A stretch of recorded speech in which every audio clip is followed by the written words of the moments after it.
Irmãos, então eu quero convidá-los para abrir comigo lá em Mateus capítulo 6. Já que nós vamos encerrar esse trecho, eu vou convidar você para ler junto comigo, em voz alta, mesmo você aí de máscara.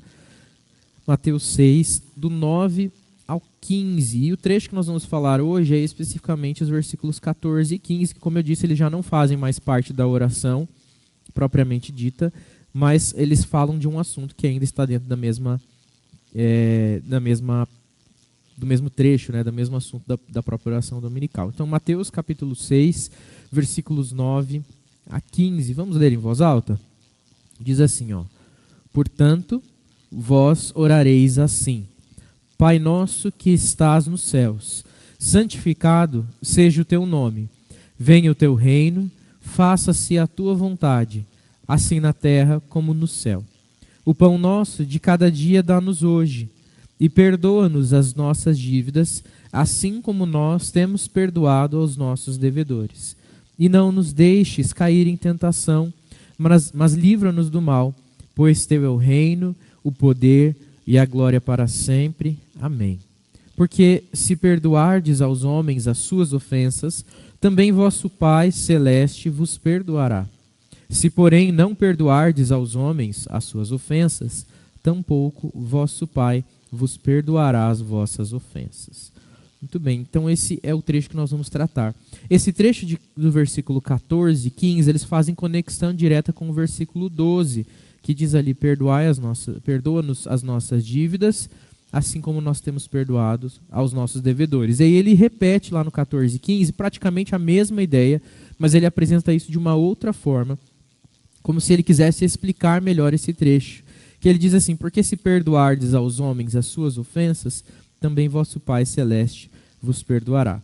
Se, porém, não perdoardes aos homens as suas ofensas, tampouco vosso Pai vos perdoará as vossas ofensas. O assunto da nossa aula de hoje, então, é perdão. Perdão.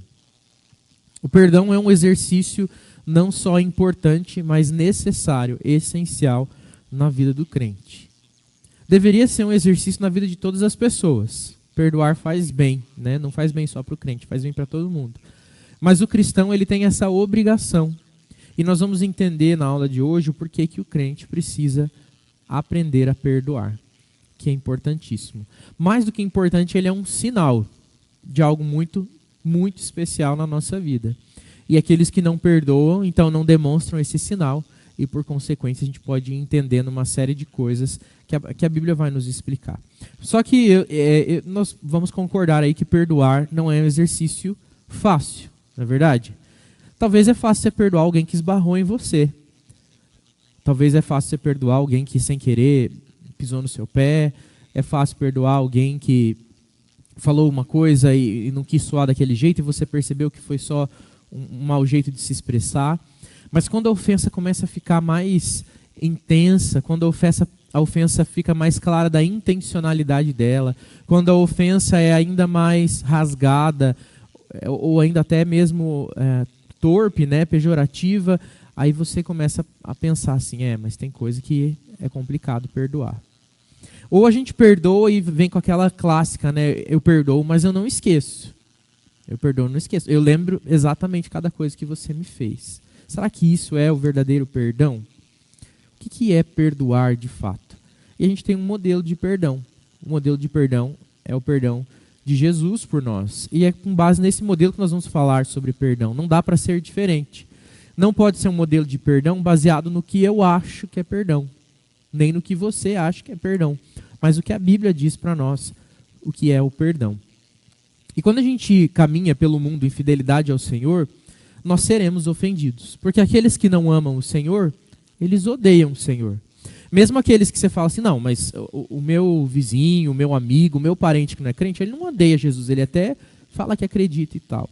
Mas às vezes as pessoas pensam que acreditam em Jesus. E às vezes até nós dentro da igreja pensamos que acreditamos em Jesus porque a gente pensa que conhece verdadeiramente a Cristo. E na medida que a gente vai conhecendo, a gente vai percebendo que na verdade tem muito ainda que a gente não sabe sobre Cristo, a gente precisa continuar conhecendo. As pessoas fora do mundo que não recebem essa instrução continuamente, a tendência é que elas passem a acreditar em um Jesus criado por cada um delas. cada uma delas. Então eu acredito lá, a pessoa fala, não, eu acredito em Jesus, mas vê Jesus como um ser iluminado, ou vê Jesus como um grande profeta, ou vê Jesus como um pensador que trouxe coisas importantes e que fazem sentido mesmo ainda hoje, mas eles não conhecem o verdadeiro Cristo, o Filho de Deus, que morreu na cruz. Às vezes até sabem que ele morreu na cruz, mas não conhecem o verdadeiro Cristo. Essas pessoas, inevitavelmente, elas vão ofender os cristãos, porque a verdade da palavra, ela acusa a mentira do pecado. E as pessoas, quando começam a ter contato com um cristão fiel, ela começa a se sentir acusada pela verdade expressa na vida do cristão fiel. E aí nós seremos vítima de ofensas. Naturalmente, as pessoas nos ofenderão. E na verdade elas não estão ofendendo a nós, mas estarão ofendendo a Deus, ao Evangelho. Elas estão incomodadas com o Evangelho e que a nossa vida deve expressar e acaba expressando, né? Eu espero que sim. Mas mesmo em situações cotidianas, mesmo em situações entre cristãos, existem ofensas, não é verdade? Se você está há mais de, não vou nem chutar muito alto, assim, há mais de 2 anos na igreja, você já foi ofendido na igreja pelo menos uma vez. Por outro crente que você conhece. Por quê? Porque ele é ser humano. E ser humano falha. E como ser humano falho, ele acaba ofendendo. E às vezes você acaba criando uma situação com alguém. E qual é o seu exercício de perdão? Será que você está carregando um peso no seu coração? Ou você está vivendo a leveza do perdão? Então nós precisamos aprender a perdoar. É muito importante. E o texto da oração dominical, a oração que Jesus ensinou, fala muito claro. Ele é um pedido de perdão, mas ele dá um pedido de perdão colocando uma outra coisa em jogo. Ele coloca assim, perdoa as nossas dívidas, mas ele diz como que esse perdão de Deus sobre nós virá. Na mesma medida em que nós perdoamos aqueles que nos ofendem, aqueles que devem a nós. É curioso porque até alguns aí vão orar, né, perdoar as nossas ofensas, assim como nós perdoamos aquele que nos tem ofendido. Mas a palavra mesmo aqui é dívida. Dívida. Existe uma dívida.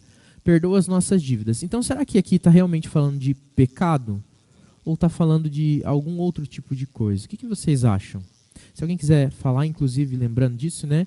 Os meninos estão aí prontos para disponibilizar um microfone que vai ser higienizado. Só levantar a mão que o microfone chegue em você para que o pessoal que está em casa possa acompanhar também a sua pergunta. Mas vocês acham que esse perdão é exatamente sobre o quê? É de pecado? Porque ele não está usando aqui ofensa, ele está usando a palavra dívida e depois ele fala de perdoar devedores.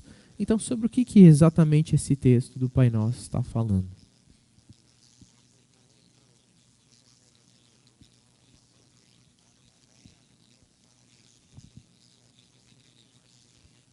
Bom, já que ninguém se aventurou a arriscar, né? Eu vou continuando, então. Sim, a palavra aqui é dívida, mas a expressão é em relação ao pecado mesmo. Mas então por que ele usa a palavra dívida? Justamente porque nós somos devedores do Senhor. Somos devedores. Nós temos uma dívida espiritual com Deus. O pecado, ele se tornou uma dívida espiritual. Nós temos um problema legal. Existe um preço e nós não temos o suficiente para pagar por esse preço. Então nós estamos endividados. Seremos protestados e no protesto a gente vai perder. Nós vamos falir. E a falência daqueles que devem espiritualmente é um dano espiritual, né? uma falência espiritual. E a falência espiritual é a morte eterna. Ele usa o termo dívidas e devedores porque ele está falando realmente daquilo que o irmão faz contra a nossa vida, não necessariamente financeiro. Ele não está dizendo aqui, Deus, perdoa o que eu devo para o Senhor de dinheiro, até porque o dinheiro nosso pouco importa para o Senhor. Né? A riqueza dele não é essa. Mas ele está dizendo exatamente de coisas que a gente faz contra o Senhor e contra a sua vontade, do pecado mesmo que se instala no nosso coração e nós agimos contra o Senhor. E eu quero aqui então ressaltar pelo menos 3 lições que nós podemos aprender a partir desse trecho, do versículo 12, dos versículos 14 e 15, que diz assim, que diz ali no 14 e 15 também, né? Porque se perdoardes aos homens as suas ofensas, também vosso Pai Celeste vos perdoará. E ele também acaba estabelecendo essa mesma relação do versículo 12, e no 15 ele repete, faz o inverso. Se porém não perdoardes aos homens as suas ofensas, tampouco vosso Pai vos perdoará. Então, a primeira lição que a gente pode tirar a partir daqui, primeiro, é que existe uma dívida. É reconhecer que, como pecadores, nós pecamos diariamente contra o Senhor. A gente pode adquirir uma ilusão, e eu vou até dizer uma arrogância ao longo do tempo, com a nossa vida na igreja, com muitos anos caminhando na igreja, que a gente acha que está cada vez mais livre do pecado, verdade, mas a gente acha que cada vez que a gente para de pecar. A gente às vezes cria a sensação de que, nossa, hoje eu fui surpreendente. Hoje eu pequei, sei lá, umas 2 vezes só. Mas ontem eu nem pequei. A gente às vezes acaba criando essa ideia de que a gente consegue passar um dia inteiro sem pecar. Porque a gente pensa muito no pecado simplesmente como um ato, algo que eu fiz. Se eu não fiz nada que é aparentemente pecaminoso, então aquele dia eu nem pequei. Até porque agora na quarentena eu fico em casa, em isolamento, então eu não vejo muita gente, não tenho muita oportunidade de pecar contra o outro, e em casa eu fico tranquilo, não faço nada de errado, tudo certo, então eu não pequei.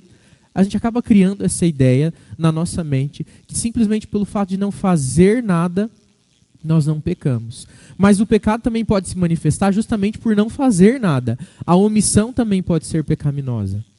A negligência é pecaminosa. A falta de atitude perante o Senhor também é pecaminosa. E não só pelo ato, mas pelo nosso coração. Nós não podemos esquecer que o pecado que está em nós, ou o pecado que nós cometemos, ele advém do pecado que está dentro de nós. É consequência do pecado original, o pecado de Adão. Nós nascemos em pecado, nós crescemos em pecado, somos alcançados pela graça de Deus na medida da sua sabedoria, da sua vontade, no tempo do Senhor, mas ainda vivemos a circunstância de estarmos presos a este corpo pecaminoso, a carne pecaminosa.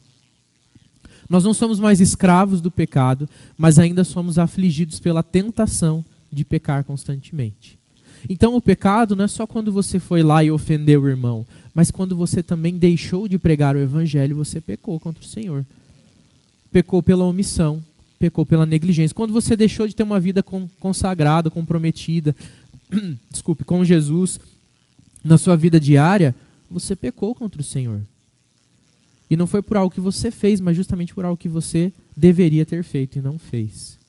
A realidade do pecado é uma realidade na minha e na sua vida. Infelizmente, nós somos pecadores. E pecamos todos os dias contra o Senhor. E Deus não tem uma tabela que Ele vai computando o número de pecados. Porque Ele olha e vê pecador. Pecador. Não é a quantidade que nos faz mais ou menos pecadores, mas é a realidade do pecado em nós que nos faz pecadores. A diferença é que quando Jesus nos alcança, Deus olha para nós, vê ainda o nosso pecado e diz, mas ele foi justificado. Cristo já morreu por ele. Mas nós somos pecadores. Então não se iluda. Por mais bonzinho que você pareça ser, por mais calmo que você pareça ser, você é um pecador. E você peca todos os dias. Eu peco todos os dias. É engraçado porque ultimamente eu tenho ouvido muita gente falando que eu sou uma pessoa calma. Em pouco tempo, assim, eu vi várias vezes as pessoas falando, não, Lucas, você é uma pessoa calma, né, pastor? Você é uma pessoa tranquila. E a Vitória ouve isso, ela fala assim, aham. Eu é que sei, né? E às vezes a gente pode parecer não ser pecador. Mas não é verdade, a gente peca. A gente peca e peca muito. E é verdade. E só aqueles que às vezes estão intimamente conosco todos os dias é que sabem exatamente como a gente é pecador. Não é verdade? Às vezes a gente termina o dia achando que não fez e fez alguma coisa contra aquele que estava ali perto de nós. Porque isso é o que está em nós, é a nossa expressão natural. A nossa expressão sobrenatural é que é não pecar. Mas a nossa expressão natural, por causa da nossa geração em Adão, é pecar. Inclusive, nós encontramos prazer nisso. É o Senhor Jesus, é o Espírito Santo que tira o nosso prazer do pecado e nos dá prazer em Cristo. Mas nós, naturalmente, temos prazer no pecado. E nós usamos dele, então, para suprir essas nossas necessidades. Nós somos, de fato, pecadores. E aí, ele, então, nos instiga a pedir perdão. Se nós somos pecadores, nós precisamos pedir perdão. E é isso que a oração fala: perdoa as nossas dívidas, perdoa, Senhor, os nossos pecados. Reconhecer que nós somos pecadores é também reconhecer que nós precisamos pedir perdão. Só que existe uma verdade aqui que a gente não pode ignorar. É que o Senhor já nos perdoou. É que o sacrifício de Cristo é suficiente para cobrir todos esses nossos pecados. Então por que a gente precisa ficar pedindo perdão se o Senhor Jesus, que já morreu na cruz, não vai morrer de novo? O sangue dele é suficiente. Nós sabemos que o perdão dele nos atinge tanto dos pecados que já passaram pela nossa vida, aqueles que nós vamos cometer agora, hoje, e todos aqueles que nós vamos cometer até o fim da nossa vida, eles estão cobertos no sangue de Cristo. Você crê nisso? Eu creio nisso. É o que a palavra nos diz, que o sangue de Cristo é suficiente para cobrir a multidão dos nossos pecados. Então por que eu preciso pedir perdão todos os dias, constantemente, se Jesus já perdoou? Não é só pecar e falar: Jesus já perdoou, está tudo certo. Continua, a vida segue. Por que eu preciso desse exercício de perdão? Ele não é para lembrar o Senhor que Ele precisa me perdoar. Não é para aumentar o efeito do perdão de Deus sobre a minha vida. Mas é justamente para que eu possa lembrar que eu sou pecador. É um reconhecimento da minha condição de pecador. O exercício de pedir perdão, assim como todo o exercício da oração, e cada um dos ensinos que tem na oração de Jesus, eles não são lembranças para o Senhor. O Senhor não se esquece das suas promessas. O Senhor não se esquece daquilo que Ele diz que é, que faz. Ele não esquece do seu poder. A oração é um exercício pessoal. É para nos lembrar quem nós somos e do que nós precisamos e quem pode nos atender. A oração, ela é feita para nós, para nos ensinar. Então, quando eu digo: Senhor, perdoa os meus pecados, e faço isso repetidamente, eu não faço isso para dizer para o Senhor: Senhor, lembra de me perdoar. Tem uma pergunta aqui, Bernardo. É pergunta, né, Sérgio? Tá. E então, eu não faço isso para lembrar o Senhor que Ele precisa me perdoar, mas justamente porque eu preciso lembrar o quanto eu fui perdoado e sou perdoado e o quanto eu sou pecador. Porque se a gente não lembra, a nossa natureza faz com que a gente comece a acreditar que nós é que estamos resolvendo tudo. Que nós é que somos capazes de melhorar e melhorar e melhorar. Sérgio, fica à vontade. Então, pastor, eu estava conversando com o pastor Tiago esses dias sobre perdão de pecados e sobre pedir perdão para Deus. Vai muito que quando a gente não pede, já está perdoado, mas cai no que o salmista fala, né? Enquanto eu carrego meus pecados, os meus ossos envelhecem. A gente sente a culpa ainda do pecado, ela fica sobre nós. Então os nossos ossos a nossa carne começa a sentir o peso do pecado, começa a sentir as consequências do pecado. Então mesmo a gente não confessando o pecado, as feridas que o pecado abre, elas precisam ser curadas, e elas são curadas através de confessar. Né? Tanto o salmista como os apóstolos, eles vêm falando. Pedro futuramente fala sobre confessar os pecados, Tiago fala, João fala. Então, o ato de confessar pecado, e aí o Tiago estava me explicando, ele vai além apenas de trazer isso em memória. Ele vem trazer para a gente que, para livrar o nosso corpo, né? É um benefício próprio. Deus é tão maravilhoso que Ele nos priva disso, né? Tipo, eles falam assim: não, faz isso porque isso vai ser bom para vocês mesmo, né? Então, enquanto eu carrego meus pecados, envelhecer os meus ossos em constantes gemidos dia após dia. Então, é isso mais ou menos que acontece. Muito bom. Tiago, o livro de Tiago, né, fala que nós pedimos perdão ao Senhor para sermos perdoados e confessamos os nossos pecados uns aos outros para sermos curados, né? A confissão, ela tem esse efeito de perdão e de cura. Ao falarmos dos nossos pecados, ao admitirmos os nossos pecados, ele tem surte esse efeito de cura. Você se liberta daquele peso, né? Disso que o salmista falou, que o Sérgio lembrou a gente ali. Obrigado, Sérgio, pela contribuição. De que a falta de perdão, tanto de perdoar o outro quanto de receber perdão, dá para a gente a sensação do peso, da dor, de continuar carregando aquela culpa e de que aquilo vai impossibilitando a nossa vida. Existe uma acusação na nossa mente que fica contra nós enquanto nós não confessamos e somos perdoados. Ou melhor, tomamos consciência do perdão de Deus. Aquilo vai fazendo mal para a nossa saúde física mesmo. A falta de perdão humilha o nosso corpo, humilha a nossa mente. Ela tira a nossa qualidade de vida. E é curioso porque você vai achar estudos, só colocar na internet, procurar, você vai achar estudos de pessoas que não perdoam, elas acarretam problemas de saúde. A gente somatiza a falta de perdão. A gente começa a transformar isso em doença física, doença psicológica e, obviamente, doença espiritual. Né? A falta de perdão, ela é uma doença espiritual. Ela começa numa doença espiritual. Então, nós precisamos pedir perdão para sermos curados, para sermos perdoados, ou para tomarmos consciência do perdão que já recebemos e para lembrarmos que é o Senhor que pode nos dar esse perdão. Veja que interessante, existe uma ilustração que pode nos ajudar a entender isso, que é a ideia de um pai, um homem muito rico, teve um filho. Esse filho nasceu e ele fala assim, eu vou deixar separado aqui uma boa quantia de dinheiro, uma altíssima quantia de dinheiro, para que o meu filho receba de herança o dia que eu partir. Mas ele não partiu ainda, ele está vivo, e talvez viva muitos anos, ele não sabe se vai viver muito, ou poucos anos. Ele deixa de sustentar o filho durante os anos que ele está vivo, só porque ele deixou uma boa herança? Deixa? Não. Ele sustenta a cada dia o filho. Ele não vai falar assim, não, agora meu filho que se vira, ele recém-nasceu e já tem aí um dinheiro guardado, que tem gente que vai trabalhar a vida inteira e não tem o que eu deixei reservado para ele, então agora ele que se vire. Não. Ele vai ter o cuidado diário com o filho e não vai nem descontar lá da herança, vai descontar do que ele ganha na vida de hoje, né, no dia a dia. Então, da mesma forma, né, claro que tem as suas limitações como ilustração, mas o Senhor Deus garantiu para nós o perdão dos pecados.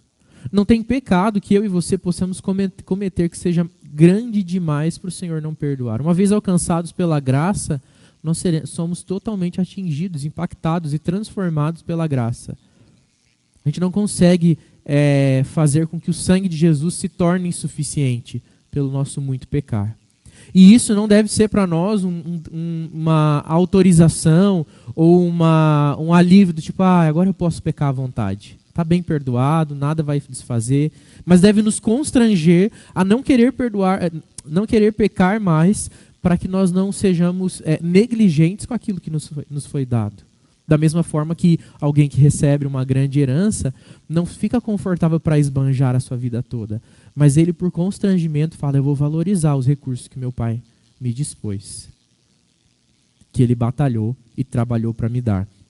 Da mesma forma, nós devemos valorizar, não no sentido de que o Senhor precise disso, mas nós vamos então viver uma vida em obediência ao Senhor, em honra, em gratidão, por aquilo que ele já fez por nós. O pecado nos é garantido. Mas nem por isso ele deixa de ministrar o perdão diário sobre as nossas vidas, na medida que nós nos aproximamos e pedimos a ele o perdão. A Bíblia fala de uma tristeza. Aliás, ela fala de tristeza de várias formas. Ela mostra indivíduos que inclusive apareceram deprimidos ao longo da história bíblica, mas ela fala de uma tristeza específica, que é a tristeza para o arrependimento. E nós precisamos carregar essa tristeza no nosso coração quando nós pecamos.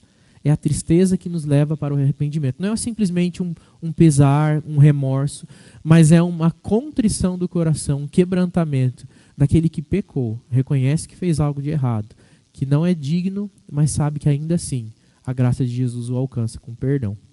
Então a primeira lição que a gente tem para aprender é justamente essa. Precisamos do perdão, porque somos pecadores. E pecamos diariamente contra o Senhor. O pecado não é uma coisa que aparece na nossa vida de vez em quando. Mesmo você, com longos anos de caminhada de vida cristã, é um pecador diário e precisa da ministração diária do Senhor. E Ele nos concede isso, né? As suas misericórdias se renovam a todas as manhãs e a sua graça é derramada sobre nós constantemente. Então essa é a primeira realidade que nós devemos constatar. O texto também nos faz lembrar de uma outra lição, de que se existe então essa realidade que nós somos pecadores, existe uma outra realidade de que o Senhor Deus é aquele que é o único que pode perdoar os nossos pecados. Mas eu já sei disso, pastor. É verdade, eu também já sei disso. Mas na prática, eu e você, a gente acaba às vezes querendo estabelecer uma relação de barganha com Deus. Afinal, no nosso dia a dia, tudo às vezes acaba sendo meio na base da troca. Né? As nossas relações às vezes são na base da troca. Olha, eu faço isso aqui por você e você faz isso aqui por mim. Mesmo nas relações mais íntimas, que são regadas pelo amor, como o casamento, às vezes elas ficam meio baseadas na troca. A gente só faz pelo outro se vê ele fazendo de volta. E quando ele não faz de volta, ou ela não faz de volta, você começa a ficar descontente, incomodado. E é natural isso. Não é que a gente fique incomodado, que só a gente está investindo num relacionamento e a outra pessoa não está. Mas com Deus não é assim. Essa relação de barganha não funciona. E às vezes a gente quer estabelecer não só uma relação do eu faço por você e você faz por mim, mas uma relação do eu faço por você para que você me ame ou me perdoe lá na frente se eu fizer algo de errado. Às vezes a gente quer trabalhar com sistema de crédito, né? Crédito moral. Então eu faço uma coisa boa aqui, quando acontecer uma coisa ruim lá na frente, ele vai me perdoar.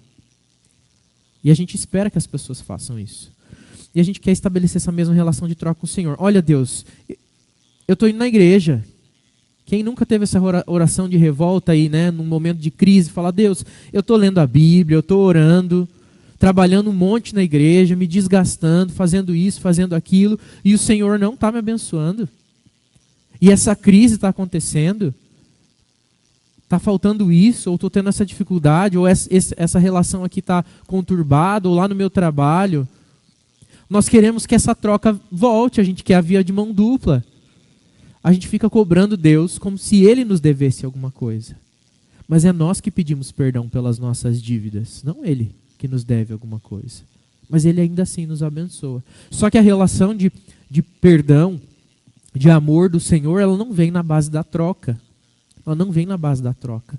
Não é um negócio que nós fazemos com Deus. Então, se você pratica a religião, se você vive uma vida espiritual, esperando que nisso você vai conquistar o coração de Deus, convencer a Deus de quanto Ele pode te abençoar, e do quanto você é bom e digno das bênçãos do Senhor, pare por hoje, pare já.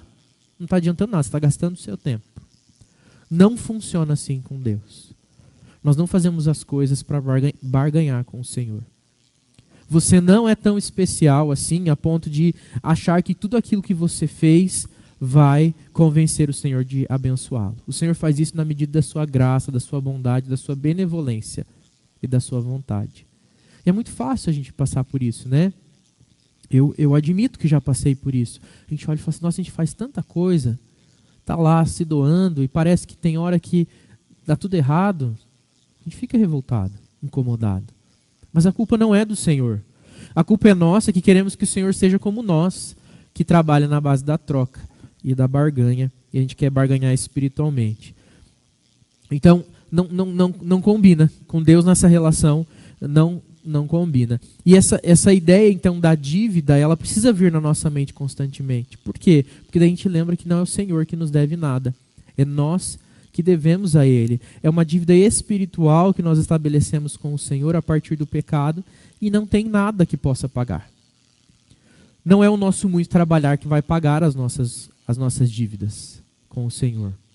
Não é o nosso comportamento exemplar que vai pagar a nossa dívida. Não é o jeito que a gente fala, não é o jeito que a gente anda, onde a gente vai ou onde a gente não vai, que vai convencer o Senhor a perdoar os nossos pecados. Mas é a sua graça, é o amor de Deus. E a Bíblia fala que Deus nos perdoou antes mesmo de nós existirmos, nós já fomos perdoados. O perdão de Deus, ele nos cobre antes mesmo de nós cometermos esses pecados. A nossa existência toda é coberta pelo sangue de Cristo quando nós somos alcançados pela graça de Deus, e não porque nós trabalhamos de alguma forma para fazer isso. Né? Nós temos o exemplo lá do ladrão que estava na cruz do lado de Jesus. Esse ladrão da cruz aí, ele quebra uma série de paradigmas que a gente cria na fé, né? Ele não tem caminhada de fé nenhuma, não dá tempo. Ele está morrendo, ele está crucificado. Ele não foi batizado, ele não tomou ceia, ele não frequentou nenhuma igreja, não foi membro de nenhuma igreja. Ele não participou de nenhum ministério. Não deu tempo nem dele ser moralmente decente diante da sociedade. Aliás, ele estava morrendo por ter dívidas com a sociedade, por ser criminoso.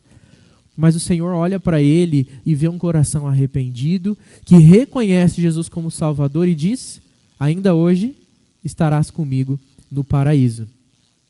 Ainda hoje estarás comigo no paraíso. Então, o Senhor Jesus alcança, salva e perdoa não com base no que nós fazemos. Então pare de fazer as coisas para o Senhor esperando que Ele faça para você de volta. Ou pare de pensar que o Senhor, que é outra relação que a gente estabelece, vai te castigar pelo aquilo que você não fez.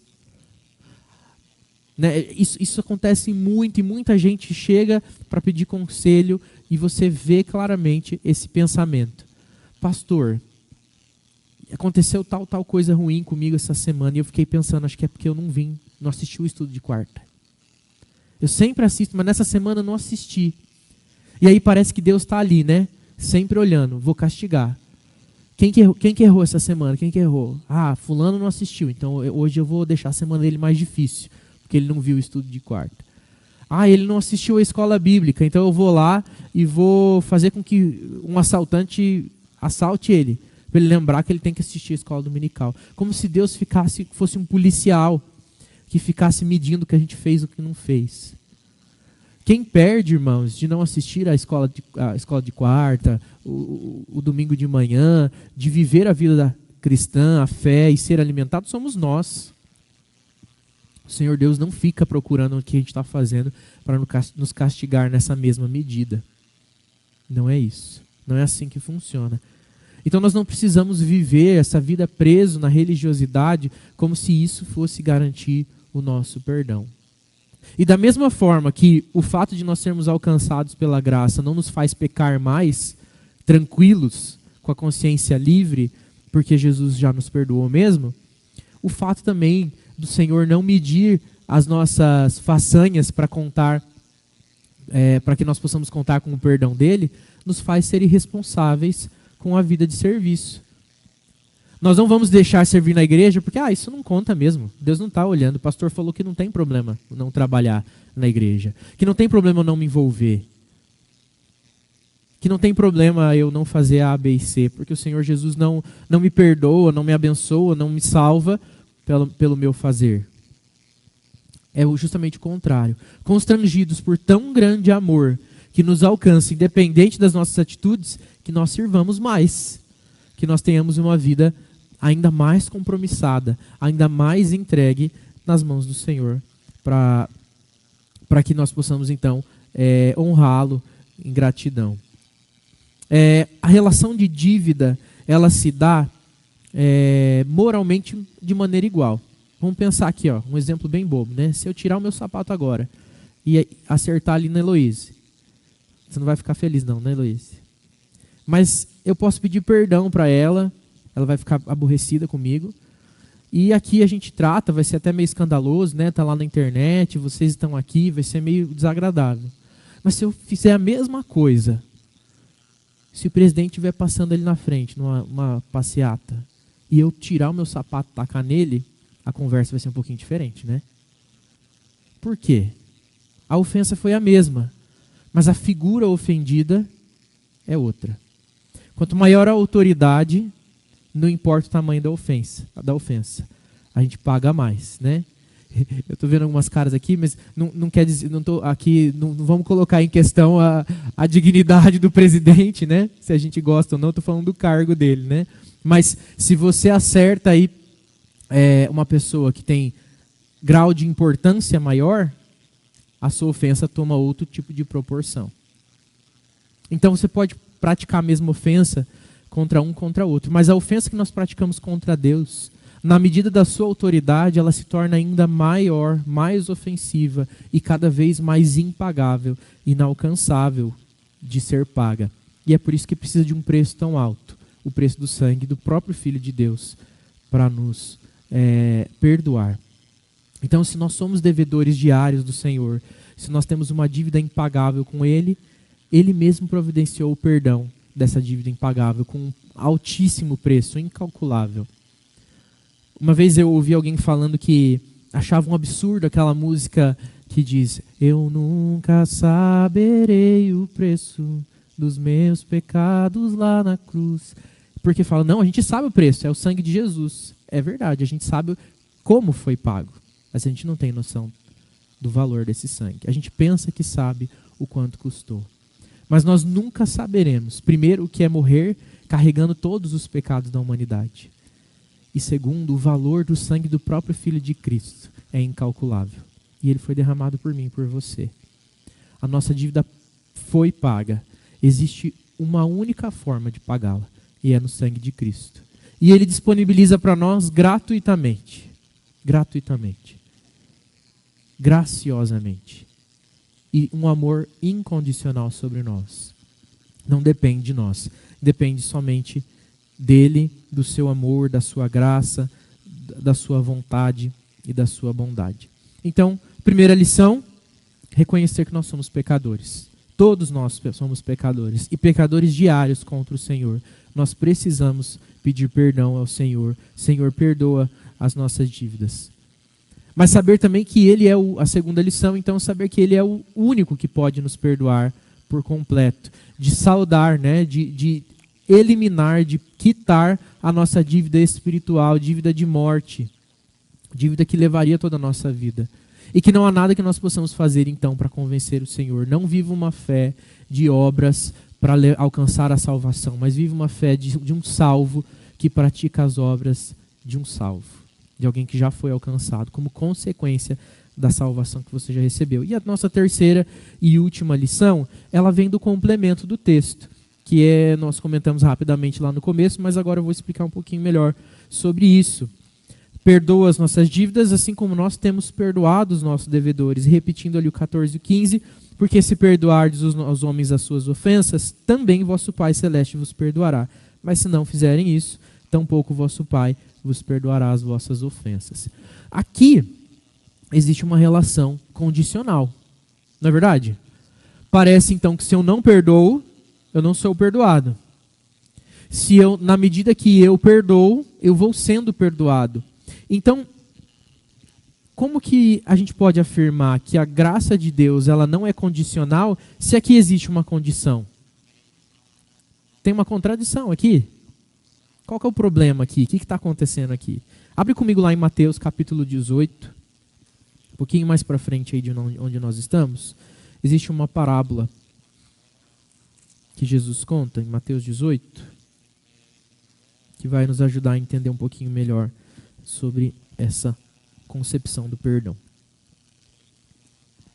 Mateus 18, 23 a 35. Quem se habilita a ler, por favor, esse texto? Vou pedir para os meninos trazerem o microfone para quem puder ler para nós em voz alta. Mateus 18, 23 a 35. A parábola do credor incompassivo.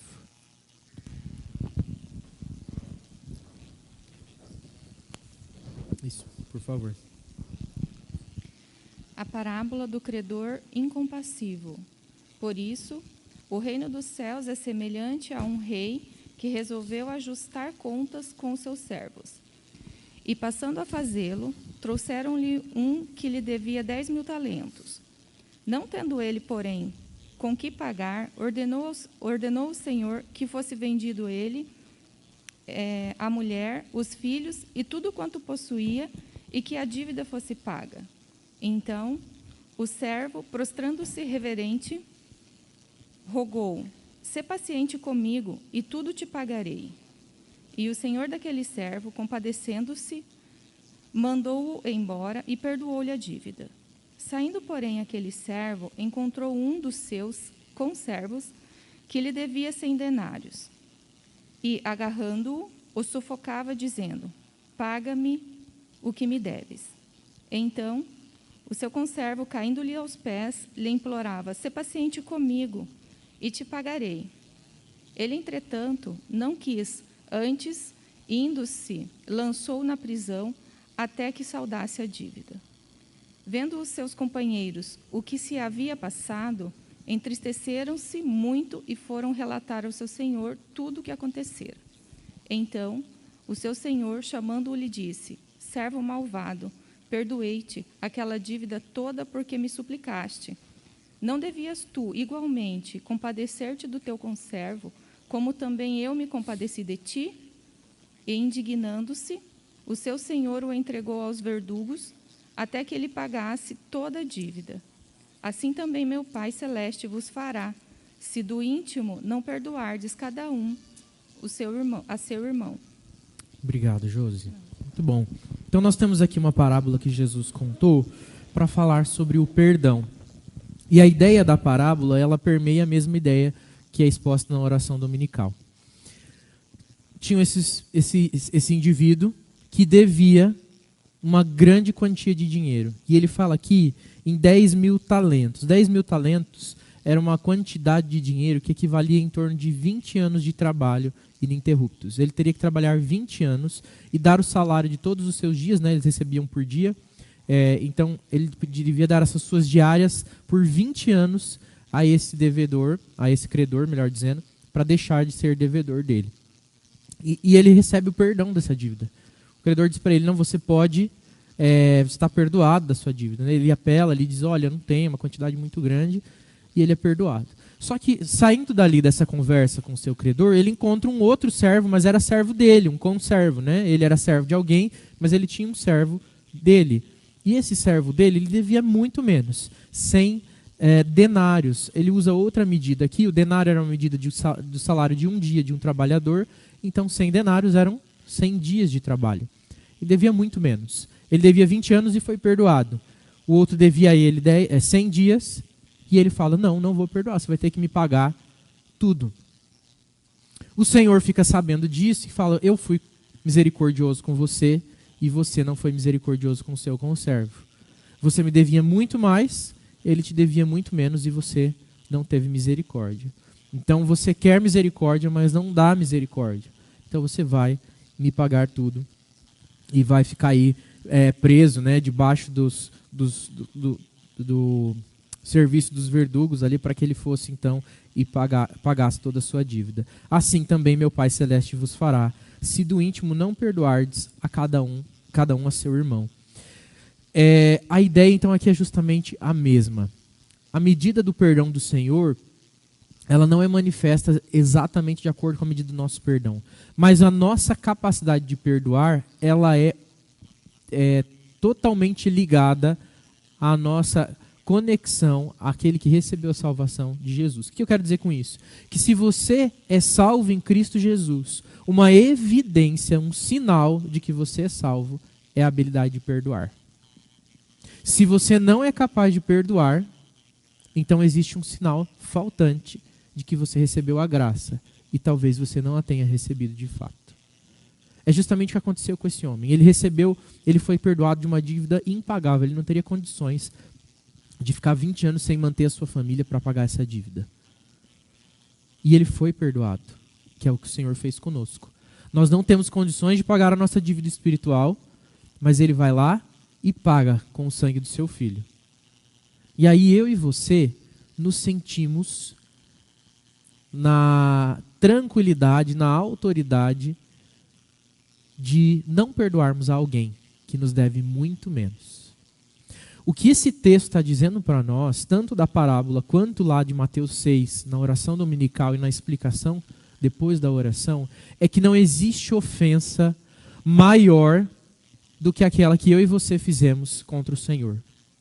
E se não existe ofensa maior e ainda assim nós somos perdoados, então quem somos nós para não perdoar alguém? Para carregarmos o que o outro fez contra nós como uma dívida imperdoável. Por acaso eu e você somos mais bondosos que Deus? Por acaso eu e você somos mais misericordiosos do que Deus? Por acaso eu e você somos então melhores de julgamento do que Deus para conseguir definir que tem gente que merece, tem gente que não merece o perdão? Quem somos eu e você para dizer quem merece e quem não merece o perdão? Se o Senhor Jesus perdoou a mim e a sua dívida, quem somos nós para não perdoar qualquer dívida que façam contra nós? E é isso que diz aqui, né? Ele termina dizendo isso. Assim também meu Pai Celeste vos fará, se do íntimo não perdoardes a cada um do seu irmão. A graça de Jesus está disponível para nós, mas aqueles que têm o coração endurecido, incapaz de perdoar, não será perdoado pelo Senhor. O perdão não é só uma recomendação, mas é uma exigência na vida do cristão. Porque às vezes a gente acha que que pode não perdoar porque a gente não consegue lembrar ou não tem a real concepção do que nós fomos perdoados. Porque a gente se acha bonzinho. A gente tem a sensação que o bandido lá, que está na cadeia, se ele for perdoado por Jesus, ele exigiu mais do perdão de Deus. Ele gastou mais graça.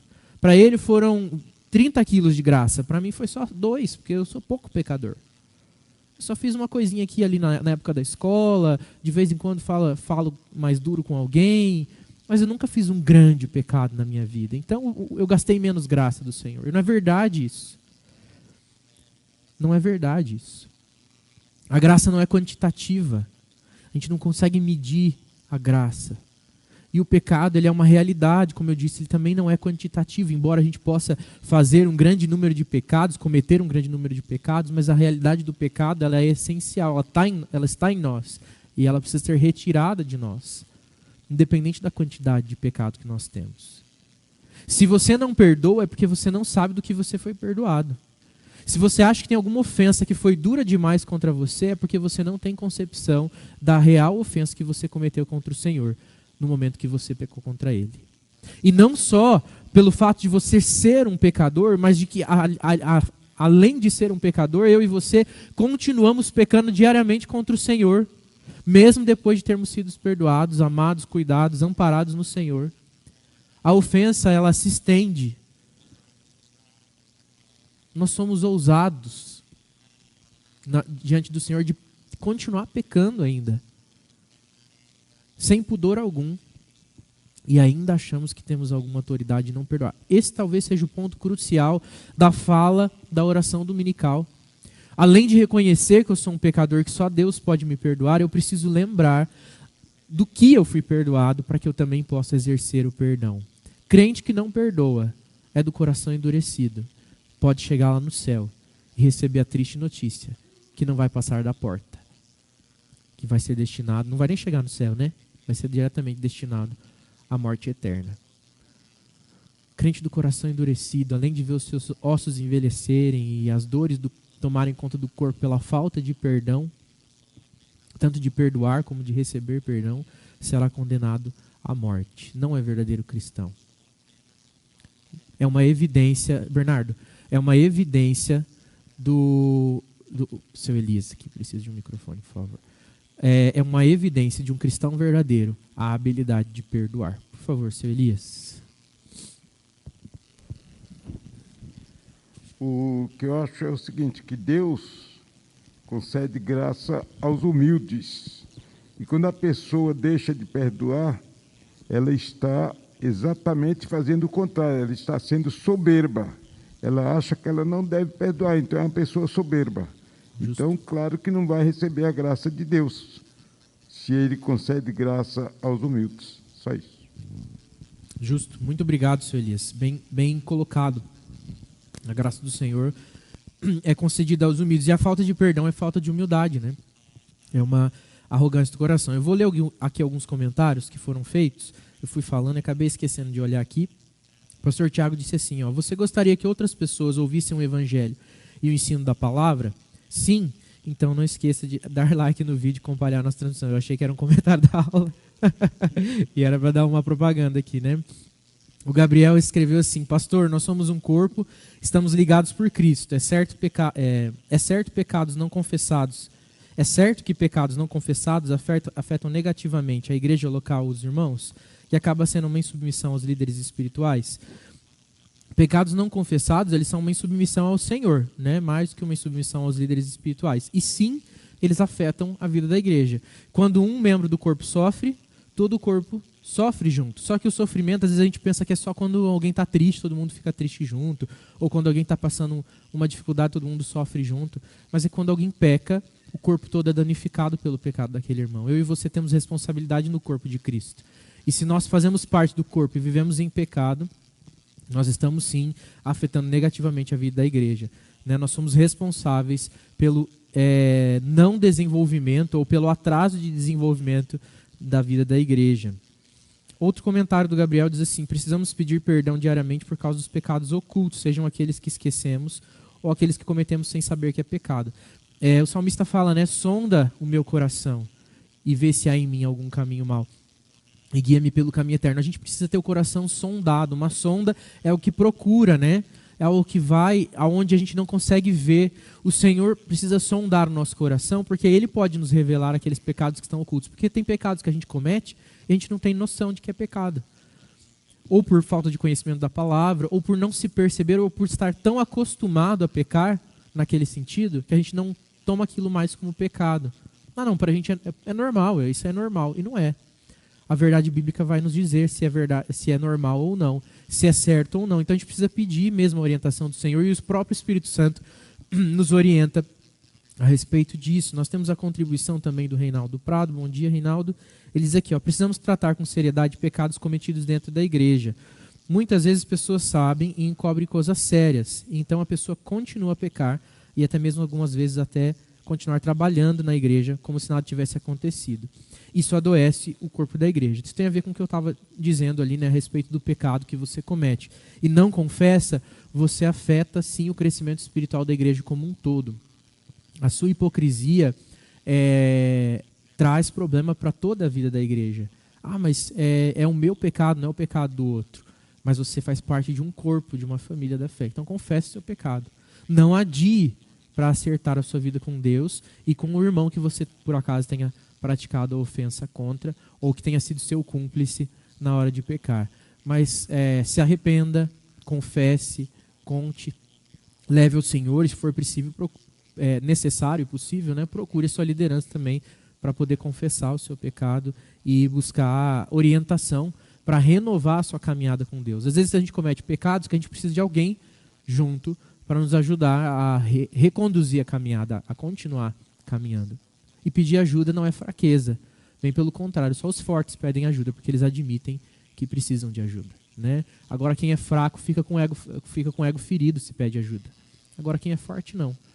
Quem é forte pede ajuda. Então peça ajuda, não caminhe sozinho. Peça perdão ao Senhor, mas busque auxílio espiritual para que você possa caminhar de maneira renovada diante do pecado. O pastor Tiago está aqui respondendo Gabriel, né, falando que também concorda que afeta negativamente a vida da igreja, mesmo que sejam pecados privados e secretos. Para dizer o mínimo, o pecado estraga a gente e a gente acaba estragando as nossas relações. E que o pecado não confessado acaba não trazendo cura. Muito bem. O Cleuber diz assim: pastor, por favor, esclareça esse ponto. O crente em Jesus, que crê que Ele é o Senhor e Salvador, pode não usufruir da salvação por não perdoar? Foi isso que você quis dizer? Sim, foi isso que eu quis dizer. O que eu quero dizer, Cleuber, não é que se ele é crente de verdade, ele vai perdoar. É como eu dizer que sou médico e não me negar a dar remédio para as pessoas. Sei lá, pensei agora um exemplo muito rápido e meio fraco, né?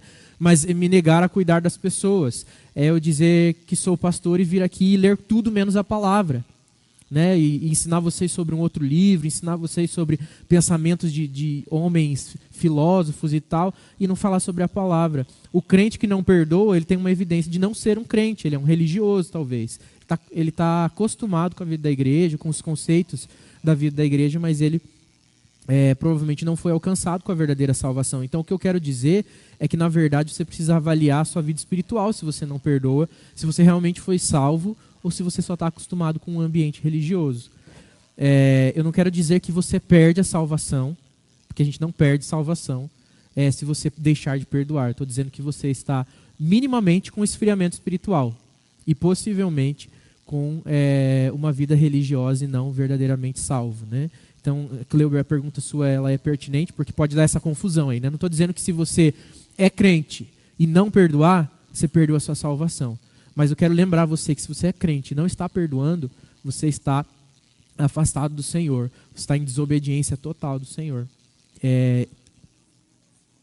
Oi? Não se negou a si mesmo, né? Que é o problema da humildade que o seu Elias falou. Você não consegue admitir que você não é tão importante assim, né? Você não consegue admitir que você também já cometeu um pecado muito maior contra o Senhor, né?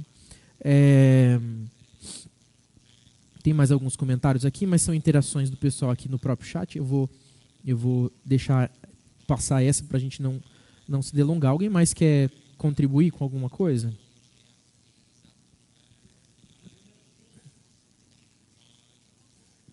Oi, diga, por favor. Voltando a essa questão, é o auto-engano.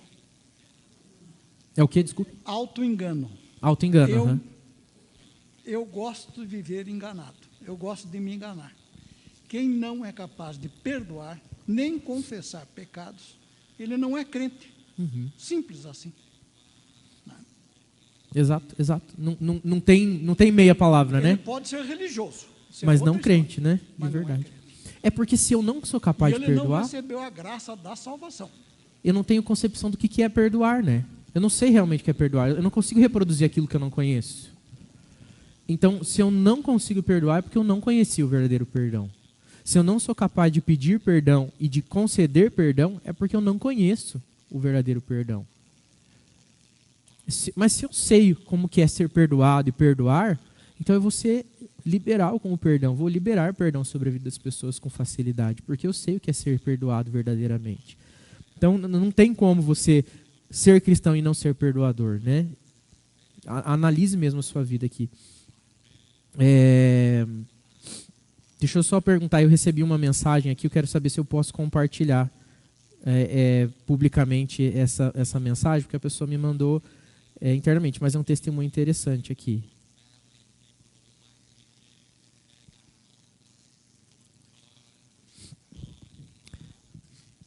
Nós já estamos caminhando aqui para o final da nossa aula e aí só vou compartilhar essa história aqui, se for possível.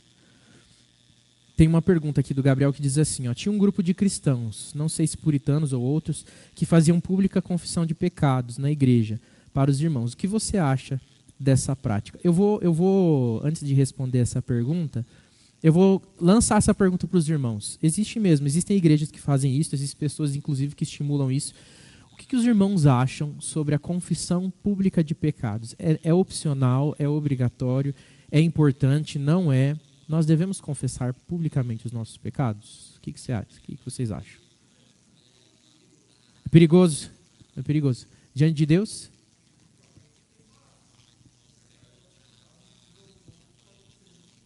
Uhum.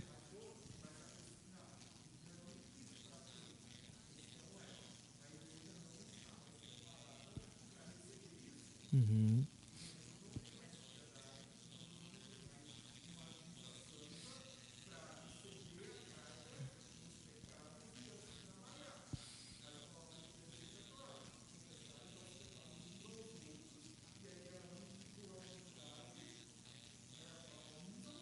Uhum. Uhum. Bernardo, vou pedir para você ficar atento aqui e trazendo o microfone, porque o pessoal não vai acompanhar lá da transmissão.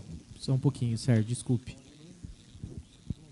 Então, dependendo o texto que eu utilizei foi confessar os vossos pecados uns aos outros.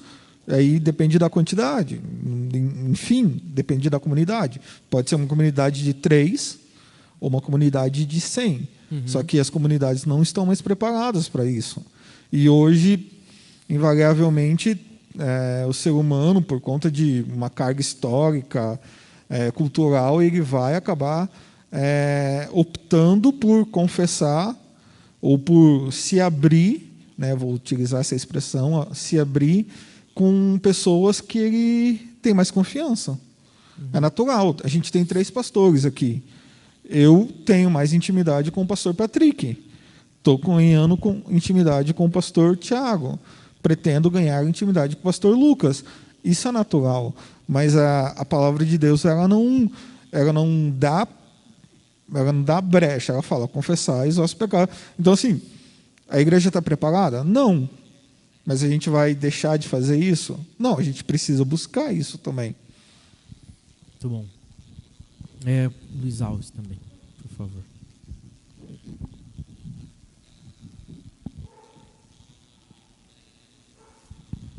Irmãos, eu entendo que, baseado no contexto do texto que você citou, Sérgio, é que quando fala para a gente se perdoar, é que se eu, por exemplo, cometo um pecado contra o pastor Lucas, eu tenho que confessar a ele, não a igreja, não a comunidade.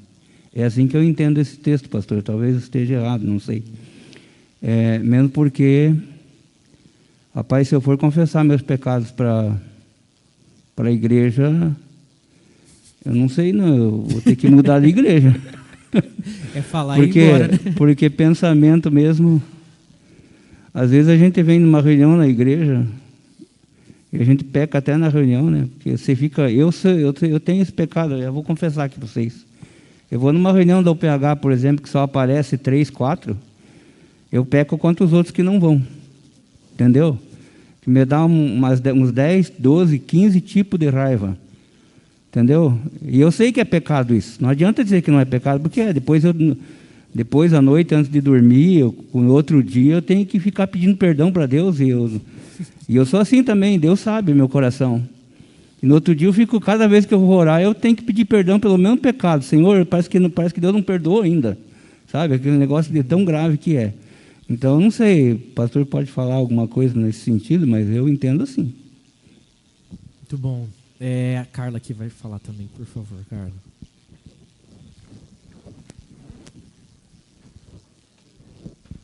Eu acho assim, depende até da dimensão desse seu pecado, vamos dizer. Se o que eu cometi contra o Senhor só afeta a minha e a sua vida, fica entre nós. Mas se o que eu cometi vai afetar a vida de outros irmãos ou de um grupo, aí eu preciso confessá-los diante desse grupo. Eu acho que é por aí. Sim, muito bom. Mais alguém? Olha, irmãos, esse texto de Tiago, né, que fala sobre confessar os pecados uns aos outros, é sim uma confissão pública, mas não necessariamente de grande quantidade. Eu acho que a gente tem que fazer o equilíbrio da sabedoria aí com o que a Bíblia vai falando, né? Ela fala que a gente não pode ser pedra de tropeço na vida de alguém. A gente não pode esquecer que a igreja ela é heterogênea. Você tem cristãos recém-chegados, você tem pessoas que ainda não se converteram, estão começando a vir à igreja e conhecer o evangelho.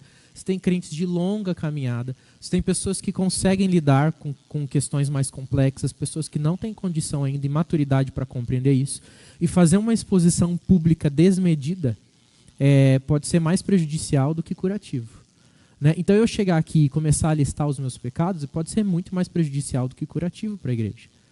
Agora, numa relação de confiança, de proximidade, com alguém que você confia, eu até extrapolo ali o que o irmão Luiz Alves falou, eu acho que pode sim ser uma confissão para aquele contra quem eu cometi o pecado, mas pode ser também uma confissão, né? Vamos supor, eu pequei contra você, eu ali converso com a Kelly, aconteceu isso, né? Já pedi perdão, já resolvi com o Luiz, mas cometi esse pecado, e não simplesmente espontaneamente, mas isso pode servir de lição para outra pessoa. Você pode usar do pecado que você cometeu como uma forma de ensinar o outro que está passando por uma situação semelhante, para que ele possa crescer no Senhor.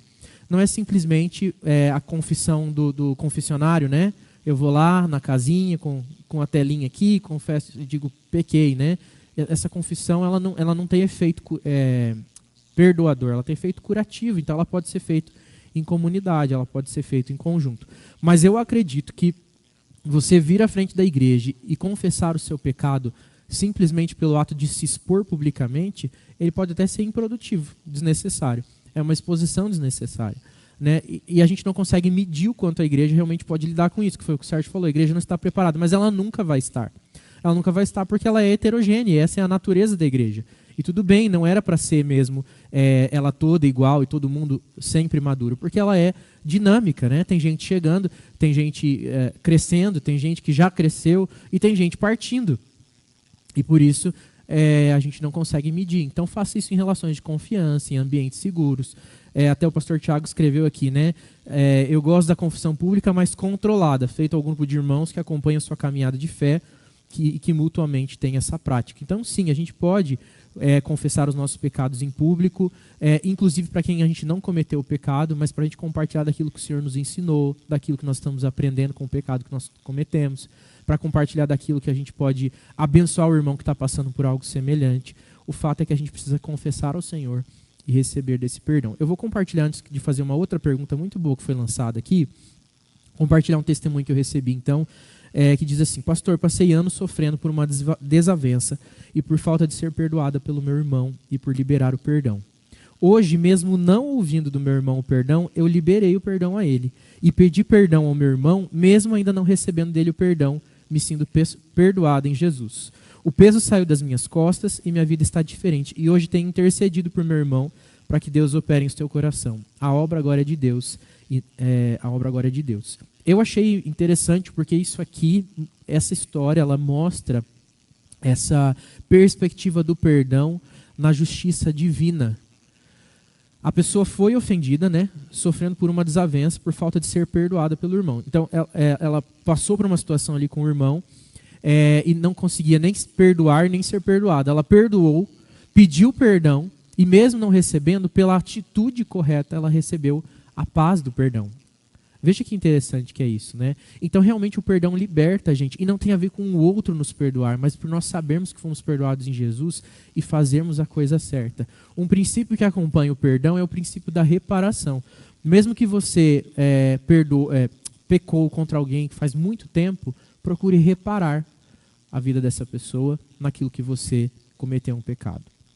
Uma vez eu conversei com um jovem que, quando eu conversei com ele, já era casado, tinha passado muito tempo, e ele, na juventude, assim, mais novo, antes de se casar, teve um relacionamento com uma menina e fez uma série de coisas erradas no relacionamento. E depois de passado muito tempo, ele entendeu que ele tinha feito algo errado.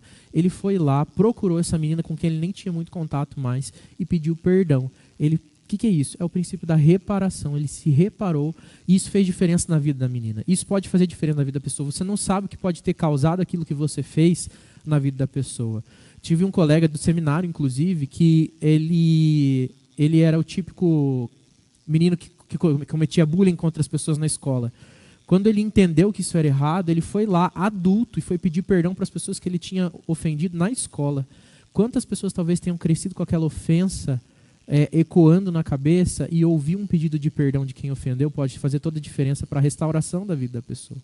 Então, o perdão é realmente um exercício profundo. Eu quero emendar essa minha fala com a pergunta da Bárbara. A Bárbara fez uma pergunta assim: Pastor Lucas, qual a relação de perdão e convivência? Você pode perdoar alguém que te magoar e ainda escolher não conviver mais com ela? É complicado isso, né? Desafiadora essa pergunta. Mas eu quero falar um pouquinho sobre perdão. Acho que eu já usei essa ilustração aqui, eu aprendi ela, mas eu vou repetir.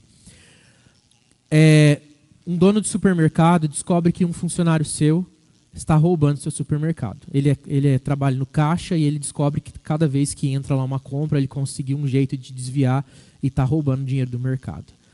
Ele pode até falar para a pessoa assim: olha, eu sei que você roubou tanto, eu vou perdoar a sua dívida, você não vai precisar me pagar, mas você está demitido. Essa é uma atitude justa, vocês concordam? É uma atitude que a gente tomaria com naturalidade. Se o Senhor fosse dono desse mercado, o que ele teria feito, o padrão de perdão de Jesus, seria: eu sei quando você roubou, não foi pouco, e eu sei que você não tem condição de pagar, eu sei do seu erro, eu te perdoo, mas agora você não vai ser mais caixa, você vai ser gerente do mercado. Né? O que Jesus faz quando ele nos perdoa é, além de nos perdoar, nos colocar em posição de privilégio. Ele nos chama de filhos. O padrão de perdão de Jesus é totalmente diferente do nosso. E é por isso que nós temos que perseguir o padrão de Jesus. E ele é extremamente desafiador, porque ele faz com que a gente ainda honre aquele que nos ofendeu, que a gente ainda faça coisas que ninguém faria por aquele que nos ofendeu. Aquele que nos fez mal ainda vai ser abençoado por nós, mesmo tendo feito mal. É um desafio muito grande. Existe um limite para isso, que é o limite do risco de vida. Se a gente está falando, por exemplo, de um casamento onde a mulher apanha do marido, ela pode perdoá-lo, mas a convivência precisa ser interrompida porque a vida dela está em jogo aqui, né, em risco. E aí não é saudável. Mas às vezes a gente faz isso por muito menos. Eu te perdoo, mas não quero ver mais a sua cara. Então não houve perdão verdadeiro. Não houve perdão que o Senhor Jesus ensinou. O perdão que Jesus ensinou é aquele perdão que restaura os relacionamentos e que busca a restauração. É claro que nunca vai depender só da gente, né? Se a outra parte não estiver interessada, não estiver pronta a reiniciar o relacionamento, não depende de nós. Mas naquilo que depender de nós, estaremos sempre prontos, não importa quanto tempo passar. O verdadeiro crente não fica com o coração endurecido, né? Mas ele tem a humildade de, inclusive, restaurar a convivência em situações onde a ofensa foi praticada, mas o perdão precisa ser praticado graciosamente também. Então eu creio que sim, o perdão e a convivência têm relação, tem um limite, que é o limite de segurança, mas ele é bem maior do que o que a gente geralmente usa. A gente tem um limite bem mais curto. Geralmente a gente não quer gente que cometeu a mínima ofensa contra nós. A gente já quer cortar as relações e não estabelecer nova relação com essas pessoas. E é um desafio, né? O pessoal está aqui insistindo para eu responder a Bárbara, então tá dada a resposta aí, né? Irmãos, mais alguma pergunta, alguma participação? Diga, a Carol vai falar ali. Tá chegando o microfone, Carol. Na verdade, sobre esse assunto, eu queria só que a gente pensasse que muitas vezes, quando a gente fala de perdão, a gente está muito mais preocupado com a gente, né? Tipo assim, a outra pessoa merece o nosso perdão, a gente olha para o outro e a gente se sente injustiçado, né? Mas isso não está certo, mas como assim? Ele fez isso e eu tenho que perdoar e ele continua. E eu acho que isso faz com que muitas vezes a gente não consiga liberar perdão por conta disso. Porque a gente olha para o outro e fala assim, ele não merece. E isso tem muito mais a ver com a gente do que o outro, porque a gente também não merecia e a gente foi perdoado. Perfeito. Então, quando a gente começa a olhar o nosso relacionamento com Deus, a gente começa a entender que a gente libera perdão por causa do nosso relacionamento com Deus e não por causa do nosso relacionamento com as pessoas, né? E isso nos dá força para a gente conseguir entender e o perdão realmente chegar no coração, de você conseguir liberar aquilo. Porque não é mais pelo que ela vai fazer para merecer o teu perdão, mas é pelo que Deus fez para a gente que não merecia nada. E, né, em gratidão a Deus, a gente se relaciona com as pessoas. Perfeito, perfeito. Fala excelente. Acho que não tinha jeito de a gente terminar melhor para a gente terminar, né? Obrigado, Carol, pela contribuição. E é isso mesmo. A gente precisa deixar de ser egoísta, né? E perdoar a partir da nossa concepção. Deus não precisava nos perdoar. Ele não nos perdoa por causa dele, ele nos perdoa por causa de nós, né? Por amor a nós, por misericórdia conosco, né? Mas nós somos a parte ofensora e ele olha pra gente com amor. Então a gente precisa ter esse mesmo olhar, né? Ao perdoar, nós entendemos que na relação com Deus nós somos perdoados, apesar da nossa insignificância, da nossa insuficiência, o Senhor nos perdoa com amor. Então a gente deve perdoar com amor também, olhando para o outro e vendo aquilo que ele pode receber a partir do perdão que ele recebe. Aquilo que eu posso abençoar a vida dele a partir do momento que eu o perdoo verdadeiramente, né? Muito bom mesmo. Irmãos, vamos encerrar nossa aula com uma oração. Eu vou pedir, Kelly, você faz essa oração para nós encerrarmos? Acho que só um pouquinho vai chegar o microfone aí para o pessoal acompanhar também a sua oração. Santo e bendito Deus, nós te louvamos porque és o Deus tremendo. O Senhor é um Deus perdoador que libera pecado sobre as nossas vidas. E nós reconhecemos, ó Deus, a nossa incompetência diante de Ti para liberarmos o perdão. E dependemos da Tua ação, do Teu Santo Espírito em nossas vidas. Amém. Porque não sabemos nos conduzir. E que a Tua graça, ó Deus, possa superabundar na nossa vida. E que possamos transmitir isso àqueles que nos rodeiam. Que o Senhor esteja abençoando as nossas vidas no restante desse dia. E nós te louvamos porque és um Deus maravilhoso. Em nome de Jesus. Amém.